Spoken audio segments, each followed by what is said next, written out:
Les entreprises s'engagent avec notre partenaire Un Jeune, une solution. Chaque semaine, une entreprise, une organisation qui s'engage résolument vers l'emploi. Et on en parle avec Valérie Daher. Merci d'avoir répondu à notre invitation. Directrice générale de Break Poverty Foundation. C'est une fondation incroyable qui fait plein de choses sur le numérique, mais nous, on va s'intéresser aujourd'hui à la pauvreté et à l'emploi des jeunes.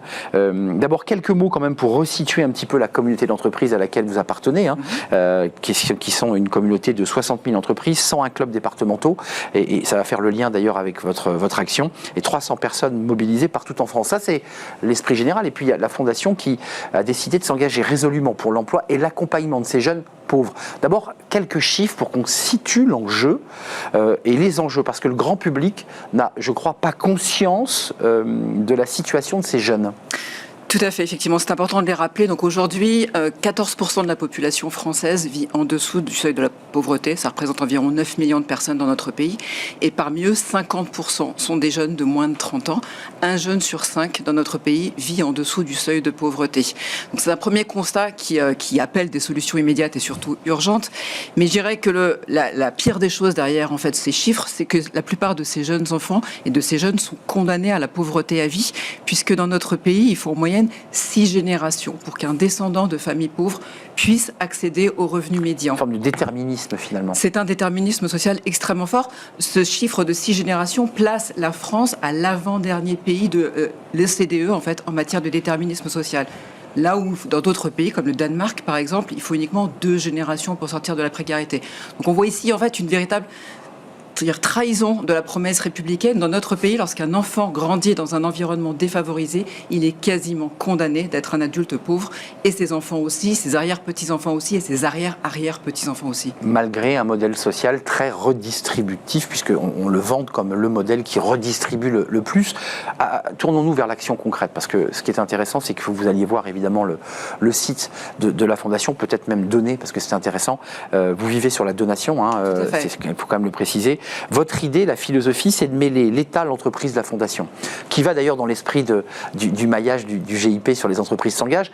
C'est accompagner ce maillage, récolter de l'argent, et pour être concret, le donner à des associations. Est-ce que c'est bien ça le cheminement ? Exactement ça. En fait, notre conviction, c'est qu'aujourd'hui, lorsqu'un enfant défavorisé échoue à l'école, ce qui arrive souvent, sa seule chance de sortir de la précarité, c'est le travail. Et pour cela, en fait, il faut rapprocher ces jeunes qui sont souvent très très éloignés du monde de l'entreprise, Et pourtant, ces jeunes, en fait, souvent sont représentés par des associations qui sont assez éloignées du monde de l'entreprise ou par des travailleurs sociaux qui ont souvent choisi ce métier parce qu'ils ne voulaient pas travailler en entreprise. Et donc, il y a un enjeu hyper fort à rapprocher ces deux mondes. Vous soulevez un point essentiel quand même, là, par les travailleurs sociaux qui ne connaissent pas l'entreprise ou qui d'ailleurs ont choisi ce métier parce qu'ils ne voulaient pas être en entreprise. Ce qui, de vous à moi, pose un petit sujet quand même. Alors, ça pose un sujet, mais effectivement, aujourd'hui, on a un problème de représentativité en fait, de ces jeunes qui, finalement, n'ont aucun lien avec le monde de l'entreprise. Ce qui est intéressant, c'est que souvent, on voit les quartiers les plus défavorisés qui jouxtent les zones d'activité. Lorsque vous posez la question aux jeunes de qu'est-ce que vous voulez faire en fait, plus tard, ils ne se projettent même pas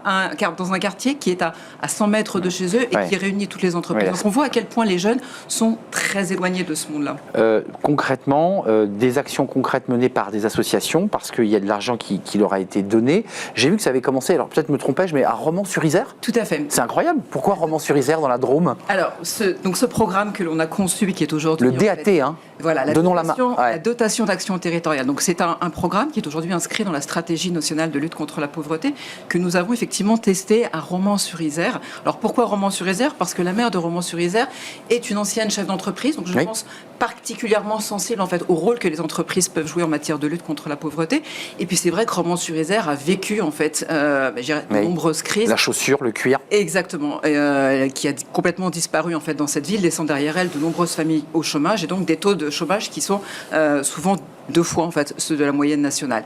Et en fait à Romans-sur-Isère, nous avons testé un dispositif qui est très simple, qui consiste à mettre autour d'une même table la collectivité locale, des associations qui sont porteuses de solutions concrètes au service de la lutte contre la pauvreté des jeunes et les entreprises de ce même territoire. C'est ça l'enjeu, c'est d'avoir les entreprises. Exactement. Elles n'existaient pas avant, elles étaient absentes. En fait, aujourd'hui, à l'échelle française, 9% des entreprises font du mécénat. Moins d'une entreprise sur 10 fait du mécénat. Et lorsque vous zoomez sur le mécénat à caractère social, c'est très faible. 1%. Donc on a 2% des entreprises françaises qui s'engagent sur ces sujets, alors que lorsqu'on leur donne les moyens de le faire, en fait, elles le font bien volontiers. C'est-à-dire que notre dispositif, il part en fait, je dirais, d'une méthode très simple. On part d'un diagnostic du terrain. On va chercher à comprendre où sont les pauvres en fait de la ville, quelles sont les solutions qui sont à leur disposition en fait pour les aider, quels sont les besoins qui ne sont pas comblés. Et on va proposer ces solutions très concrètement sous forme de business plan à des entreprises pour qu'elles s'engagent pendant 3 ans à financer ces programmes.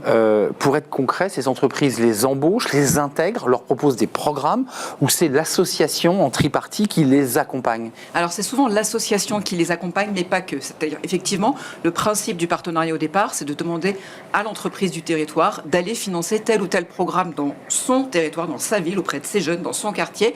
Et ces programmes sont portés par des associations. Mais ce qu'on voit en fait dans un second temps, c'est que les entreprises s'engagent au-delà, puisqu'elles vont engager leurs collaborateurs, mais elles vont également s'engager en fait elles-mêmes dans le soutien aux jeunes, en les accueillant en stage, en les accueillant en fait sur de l'alternance. Donc on voit finalement qu'on rentre par la porte mécénat, mais que finalement l'engagement des entreprises va bien au-delà. Juste un mot, parce qu'il nous reste très peu de temps, mais j'ai vraiment envie qu'on refasse un débat autour de ces questions d'engagement des entreprises et du rôle des fondations. C'est un sujet immense.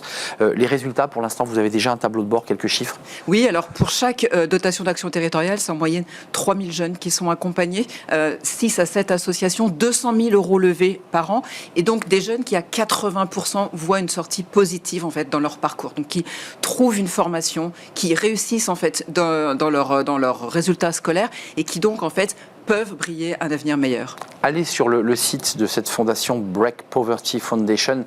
Il y a évidemment ce dispositif DAT avec les territoires, mais il y a d'autres dispositifs autour du numérique, de la connexion. Et on aura peut-être l'occasion d'en reparler. Merci de nous avoir rendu visite, de nous avoir éclairé et de nous avoir fait découvrir l'action très concrète menée dans nos territoires. Et d'ailleurs, ce n'est pas qu'en Ile-de-France, parce qu'on n'a pas cité Béthune, il y a Nantes. C'est partout en France. Et aujourd'hui, avec les clubs, les entreprises s'engagent. C'est effectivement avec le relais de tous ces clubs partout en France. Je rappelle, on vous allez le découvrir d'ailleurs, le site Les entreprises s'engagent, qui est un maillage, qui est un réseau. Il n'y a pas que des fondations, il y a aussi des entreprises dans ce réseau. On va voir l'adresse qui s'affiche. Voilà, lesentreprises-s'engagent.gouv.fr si vous voulez faire partie de ce réseau et vous engager comme Break Poverty Foundation.